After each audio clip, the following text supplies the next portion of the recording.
After you get all your chicken out, we're going to come back and we're going to add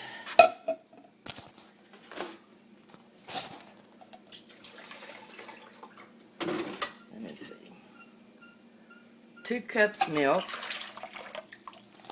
to that. Let's go with 3 cups. I like it really creamy. 3 cups milk.